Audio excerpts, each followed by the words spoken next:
Democrats target the Trump administration over the census. Mike Pence comes under fire for opposing gay flags flying over the American embassy in Botswana. And Bernie tries to reinvigorate his flagging campaign. I'm Ben Shapiro. This is The Ben Shapiro Show.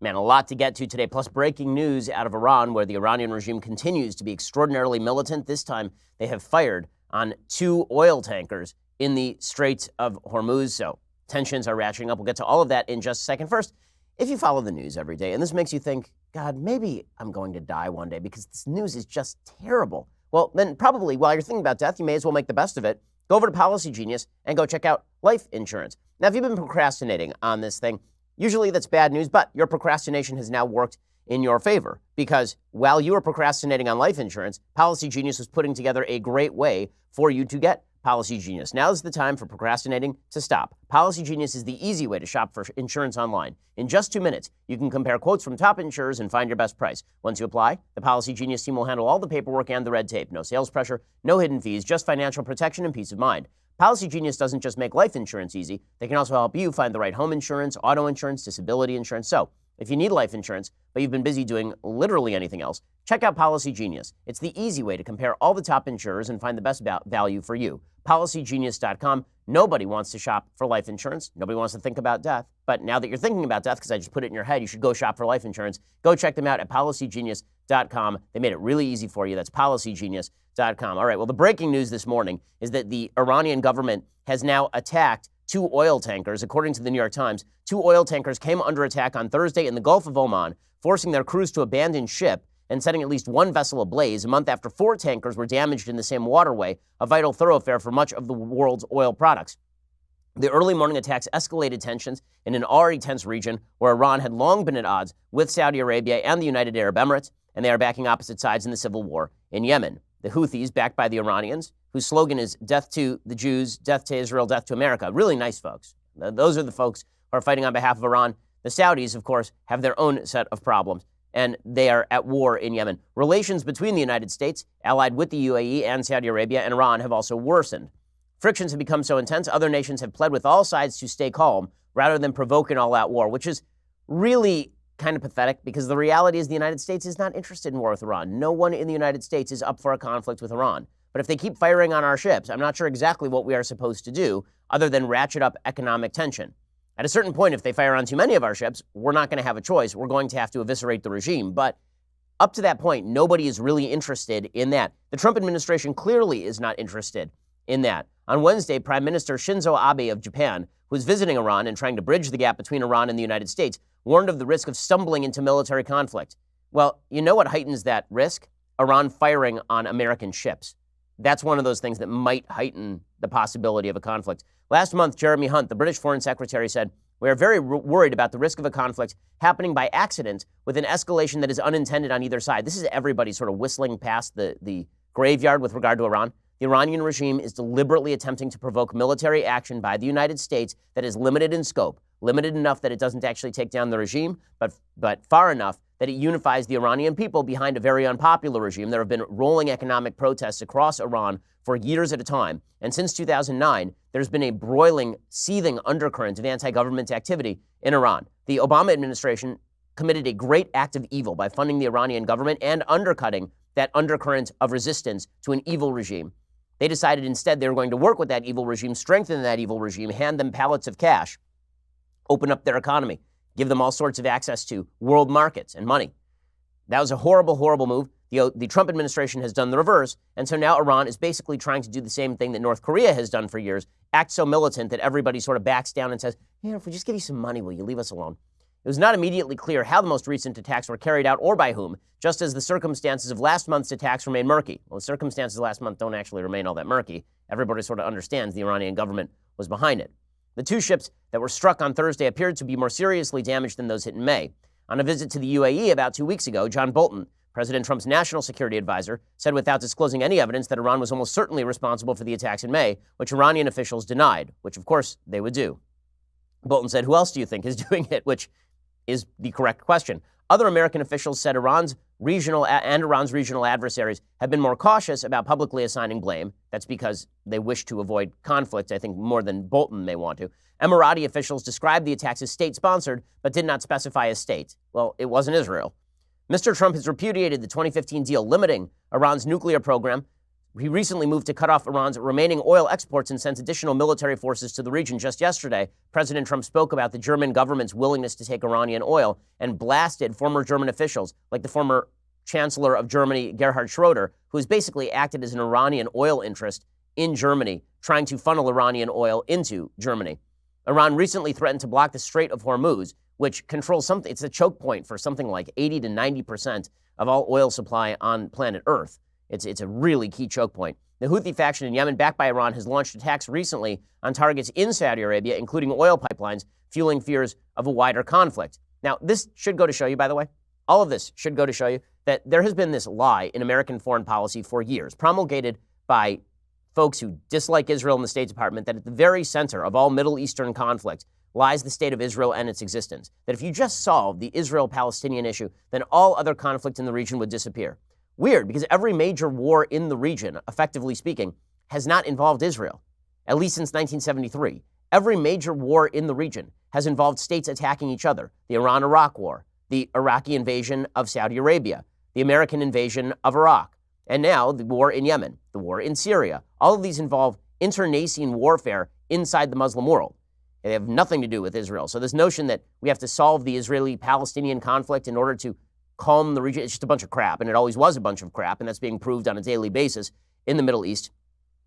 That is a side point, but it's worthy of note because no matter who the next Democrat in office is, they will immediately swivel back to the lie that at the center of all conflict lies the Jews.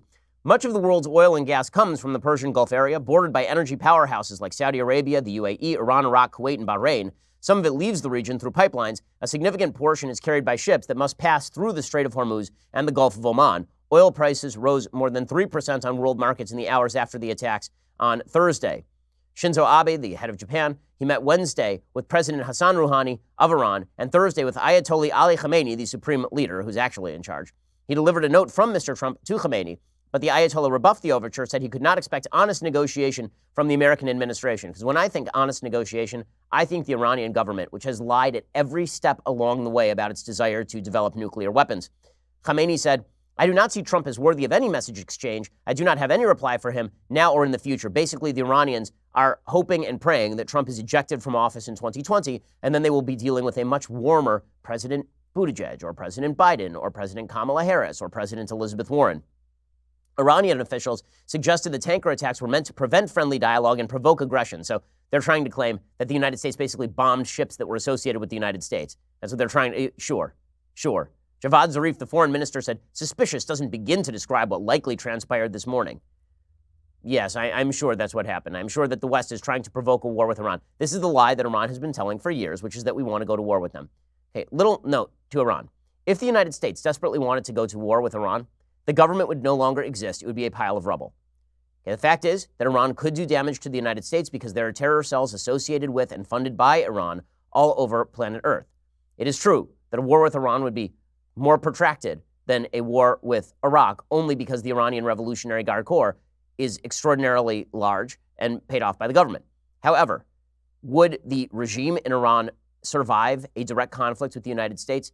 No. The regime in Iran would not survive a direct conflict with the United States, which is why they are attempting these sort of mosquito bites directed at the United States, hoping that the United States will then knock a couple of Iranian ships out of the water, for example, and then the Iranians can stump around, the Iranian government can stump around talking about how they need to defend their country, side with the Ayatollahs. And they're looking for a rally around the flag effect. That's the entire purpose of this particular move. Because the fact is that the Iranian government is out of money. The choking of the Iranian economy, which has happened under the Trump administration and for which they deserve full credit, has had significant effects on the Iranian government. They are feeling it all across the country. They're not able to fund their terrorist friends at Hamas in the Gaza Strip anymore. Very, very sad. All of their regional ambitions are being gradually thwarted by the fact that they are running out of cash. And so they're attempting to lash out in the hopes that this will create an impetus for everybody to basically pay them off. American analysts were poring over imagery as well as signal intercepts on Thursday to help determine how the attack happened and who was responsible, according to a senior American official. Based on the extent of the damage to the tankers, early indications suggested that either mines or torpedoes were used, said the senior official who acknowledged the investigation was still in its early stages. Last week, General Frank McKenzie, who's the head of U.S. Central Command, told reporters traveling with him in the Middle East he believed the Iranians or their proxies could carry out an attack at any moment. He said, "I think the threat is imminent." And you remember that there was a British general who had disagreed, and then the British Foreign Secretary said, yeah, he's wrong. The Iranians are getting really, really militant. One of the ships struck on Thursday is the Front Altair, owned by the Norwegian shipping company Frontline. It was burned. Its crew had evacuated the vessel. CPC Corporation is a Taiwanese oil company that had chartered the ship to carry naphtha, which is a petroleum product, and confirmed that it had been attacked. The Norwegian newspaper VG quoted a Frontline spokesman as saying that its ship was on fire, that all 23 members had been rescued. The other tanker was the Panamanian-flagged Kokuka Courageous. It was carrying methanol, and the Iranian state news media reported that it too was on fire. It eventually ended up finding a port it was reportedly headed from the Saudi port of Al Jubail to Singapore. Both the ship's owner and its operator said all 21 crew members had abandoned ship, were later rescued by a nearby vessel.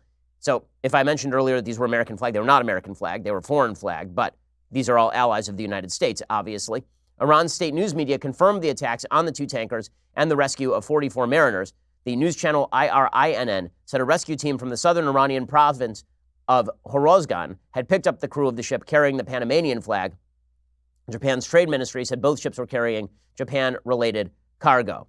So we'll bring you the latest on that. I will point out in 1 second how insane the media coverage of these sorts of incidents are, how preconceived narratives about the evils of the Trump administration really shape the coverage in an extraordinarily significant way. First, I got to talk to you about a topic that I love, sports. So I don't know if you've been watching the NBA Finals. It is fantastic this year, although the injuries to Kevin Durant, it's devastating, obviously.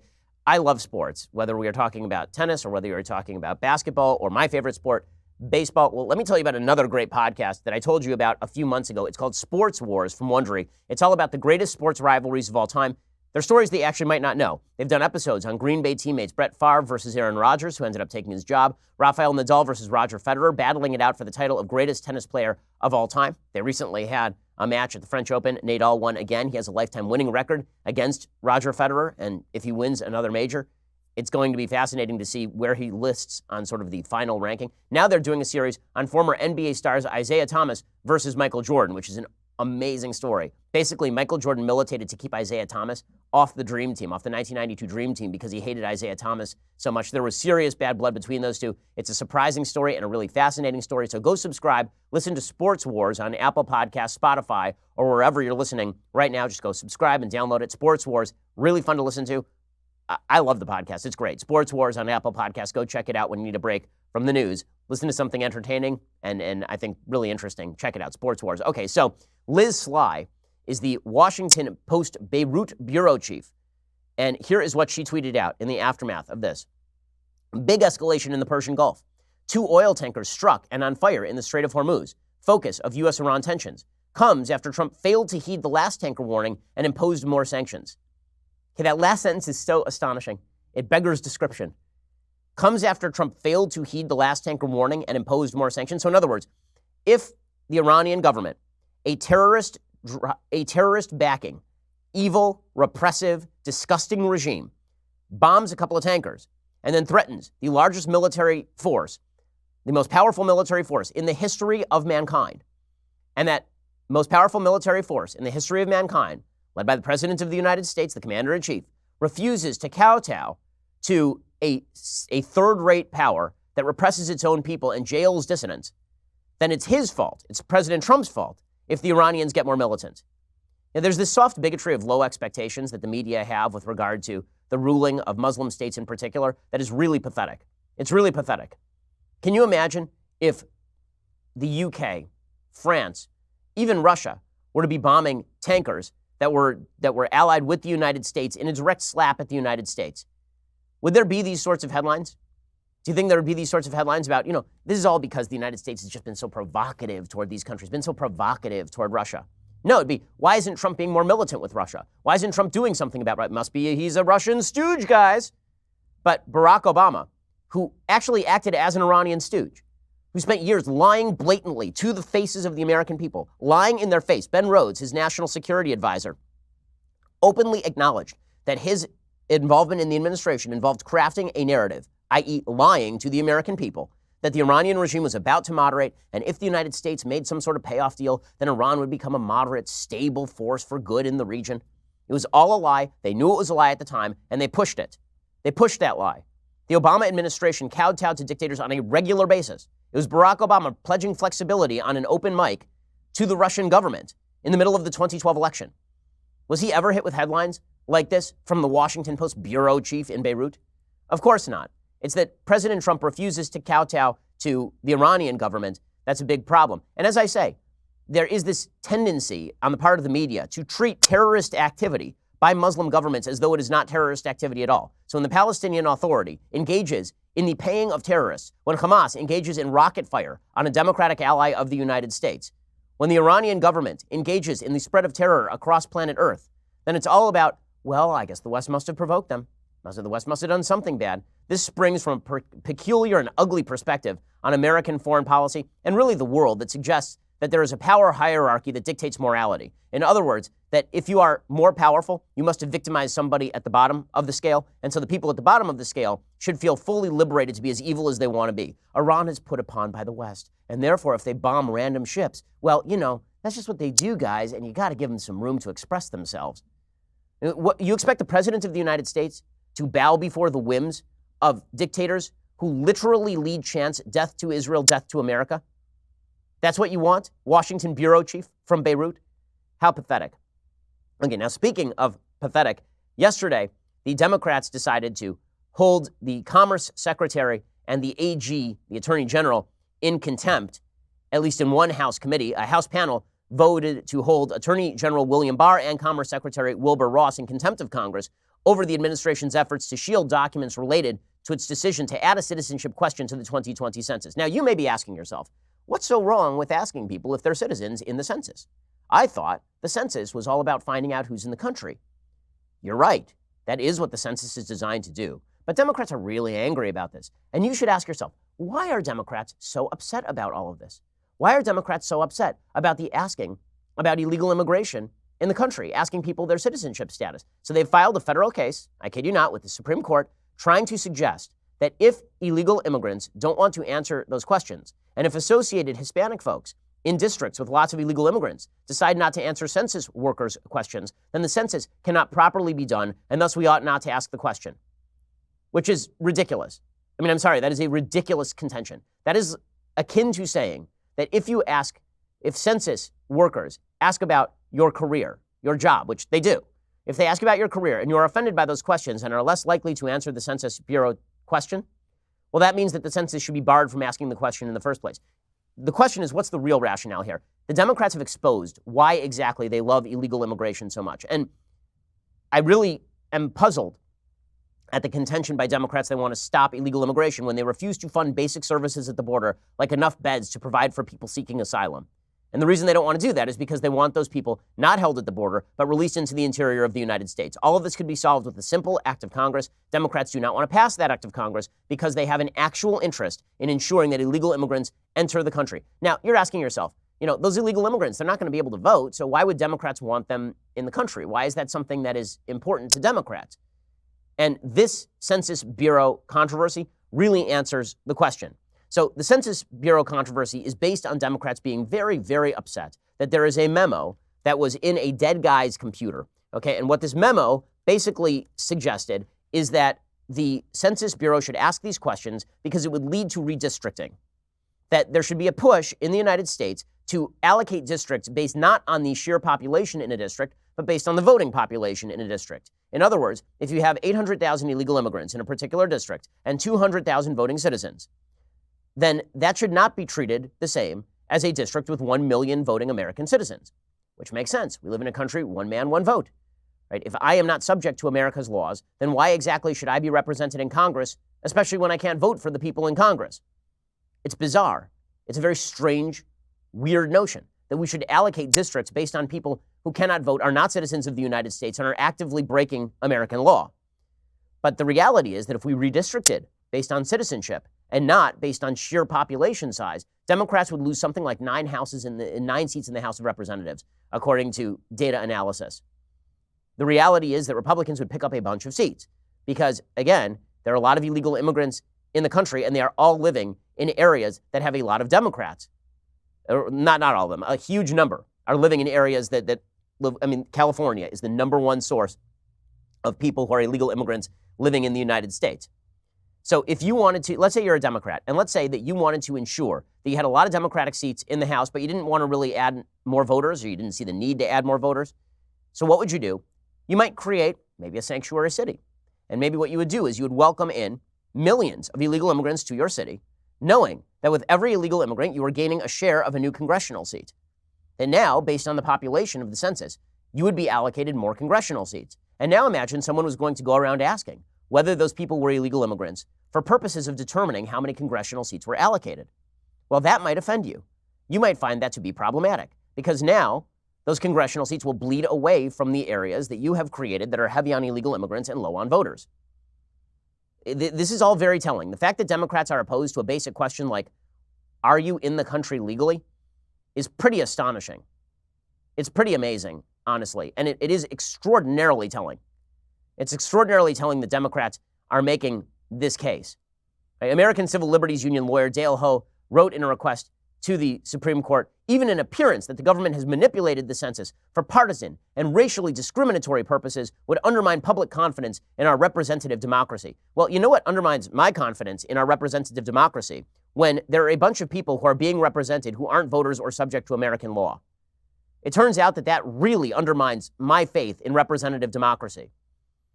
If I and a bunch of my fellow citizens can vote, and we are being represented with exactly the same number of representatives as a bunch of people who come in the country, cannot pay taxes, and cannot vote, I feel like that's a little weird and a little bit of a problem. In fact, it feels like I'm being governed by a group of folks who are actually a political minority in many areas. The Justice Department and the Oversight Committee are essentially on the same trajectory as the Department and the House Judiciary Committee were on last month. The Judiciary Committee voted to hold Attorney General Barr in contempt for failing to turn over materials related to Robert Mueller's probe. In that case, the Judiciary Committee and the Justice Department worked out a compromise. Basically, the Democrats are very, very upset that they believe that there will be political ramifications to the change in the census question. And they're particularly upset about it because, again, if there are changes in the census question, it could have some serious impact on how many Democrats end up in Congress. They are giving credence to every complaint about Democrats not caring about illegal immigration and actively seeking illegal immigration right now. They think that they're making a case against evil Republican racism. What they're actually making a case against is themselves. So President Trump is not wrong when he says that Democrats, with their subpoenas, they're out of control, that they are basically just lashing out at everyone on earth in an attempt to avoid all of the ramifications of their own bad policy. Okay, in just a second, we're going to get to President Trump, and we're going to get to Bernie Sanders, who's dropping like a stone in the polls. All it took, apparently, was another quote-unquote Democratic socialist to rise for Bernie Sanders to fall. We'll get to all that in just a second. First, let me tell you something. Man, listen, I have a great life, but my life is filled with stress, and that means sometimes I struggle to sleep.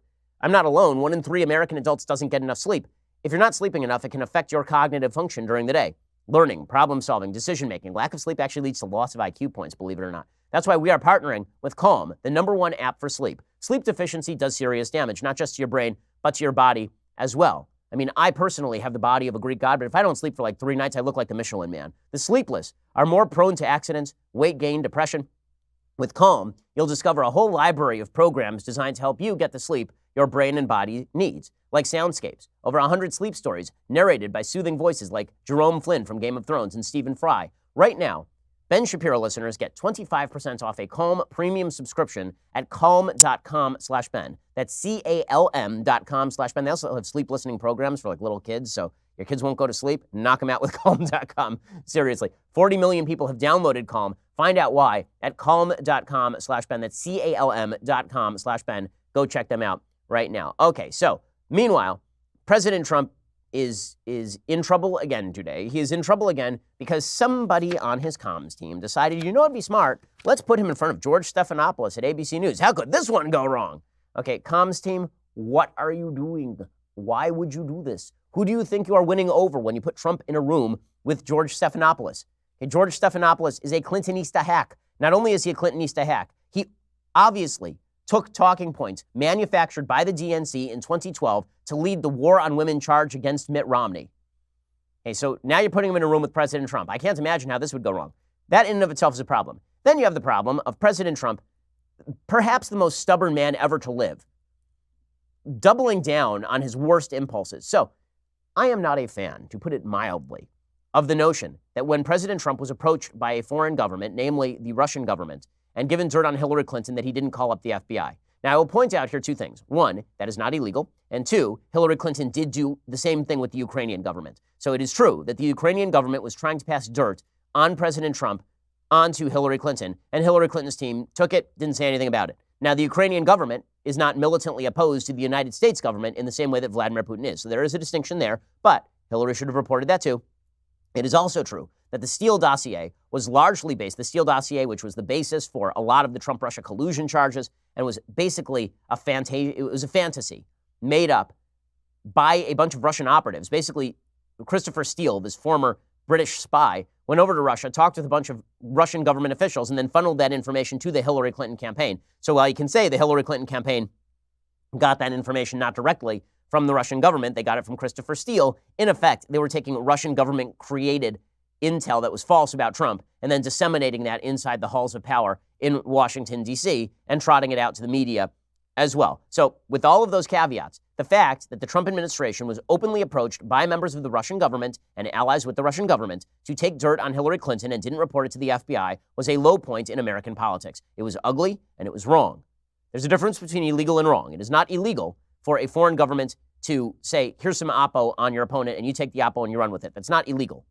It would be illegal if there was a quid pro quo. Right? If you said, okay, I'm going to take the oppo and later I'm going to give you this thing under the table, right? That's bribery. But Eugene Volokh has written, professor of law at UCLA, he wrote a long post at the Washington Post probably 4 years ago now, talking specifically about whether it would be illegal if a member of the government of Turkey approached Hillary Clinton with info about Trump for her to use that information. The answer he came up with, and I think that his legal analysis is correct, is no. Now, with that said, would it behoove the President of the United States to simply say, if I am approached by a foreign government with intel about my opponents, I will talk to the FBI about it? Yes, it would, particularly because the President of the United States, he was not, according to the Mueller report, involved in the Trump Tower meeting. He was not apprised of the Trump Tower meeting. He was not in the loop on that thing. So it'd be very easy for him to say, listen, knowing what I didn't know then, I was just a guy, right? I was running for president. I didn't know anything. I didn't know this stuff. But now I know, of course I would go to the FBI if somebody approached me on that sort of stuff. You live, you learn, and now I wouldn't do that. Instead, President Trump, who has never met a thing he will not double down upon, he's asked about this, and here was his response. Your campaign this time around, if foreigners, if Russia, if China, if someone else offers you information on an opponent, should they accept it or should they call the FBI? I think maybe you do both. I think you might want to listen. There's nothing wrong with listening. If somebody called from a country, Norway, we have information on your opponent. Oh, I think I'd want to hear it. You want that kind of interference in our elections? It's not an interference. They have information. I think I'd take it. If I thought there was something wrong, I'd go maybe to the FBI. Okay, and then he continued by saying, well, maybe he wouldn't go to the FBI because no one really wants to go to the FBI. Now, again, what he says on a legal level is basically correct, but on a moral level, it is not obviously correct. And not only is it not obviously correct, on a political level, it is very wrong, right? On a political level, you're running for president. You've been enmeshed in this whole you're colluding with Russia thing for years at this point. Wouldn't you just say no? Wouldn't you just say no? Like, I wouldn't take the information, and also I would pass that along to the FBI. Wouldn't you just say that? It's a weird thing to say. Now, William Barr, the Attorney General, was asked about exactly this subject about a month and a half ago by Chris Coons, the senator from Delaware. And Chris Coons asked Barr about whether you should report it to the FBI if somebody approaches you with information. And here was William Barr, the Attorney General's answer. What if a foreign adversary, let's now say North Korea, offers a presidential candidate dirt on a competitor in 2020? Do you agree with me the campaign should immediately contact the FBI? If a foreign government, intelligence service, a representative of a foreign government Yes. says, we have dirt on your Yes. opponent, should they say, I love it, let's meet, or should they contact the If a FBI? foreign intelligence service does, yes. Okay, so Barr makes a distinction there on a legal basis between a foreign intelligence service and a foreign government. Coons basically broadens it out to a foreign government. And people are saying that's Barr giving wiggle room to Trump. And there's two questions here, the legal and the moral. On the legal side, Trump ain't wrong. On the moral side, it is a very dicey proposition at best to be taking information from America's enemies just because they happen to be giving you information about your political opponent. I find it disgusting. I find it wrong. And if Hillary Clinton did it, people on the right would be yelling and screaming about it. If Elizabeth Warren does that, if she gets information from the Chinese government directed against President Trump and just goes ahead and uses it, people are going to be pissed, and people are going to have a right to be pissed. So that is wrong of President Trump. We'll get to his response to all of this in just 1 second. First, let's talk about racking up credit card debt. So I know people who have basically ruined their lives with credit card debt. I know folks who have racked up thousands of dollars in charges. They were told, buy it now, pay for it later with interest. And then that interest rate just gets wildly out of control, and now you're paying like 20% interest every month, and suddenly your life is ruined. Don't do it. Instead, with Lending Club, you can consolidate that debt or pay off credit cards with one fixed monthly payment. Since 2007, Lending Club has helped millions of people regain control of their finances with affordable fixed-rate personal loans. No trips to a bank, no high-interest credit cards. Just go to lendingclub.com, tell them about yourself, how much you want to borrow, pick the terms that are right for you. If you're approved, your loan is automatically deposited into your bank account in as little as a few days. Lending Club is the #1 peer-to-peer lending platform with over $35 billion in loans issued. Go to lendingclub.com/Ben. Check your rate in minutes, borrow up to 40 grand. That's lendingclub.com/Ben. lendingclub.com/Ben. All loans made by WebBank, member FDIC, equal housing lender. You really can ruin your life if you just rack up that debt and you don't do anything about it. Instead, go consolidate those loans. Check your rate in minutes, borrow up to 40 grand. That's lendingclub.com/Ben. Get your life back under control with Lending Club. Okay, in just 1 second, we're going to get to President Trump's response to himself. We will also get to Bernie Sanders dropping like a stone in the polls. We'll get to Mike Pence being ripped up and down for the basic stance that only the American flag should fly outside the American embassy, which I don't know why that's controversial. We'll get to all that in just 1 second. First, you have to go and subscribe over at dailywire.com. When you do, you not only get the rest of today's show live on video, you also get 2 additional hours. I mean, we are working hard to bring you that 2 additional hours in the afternoon.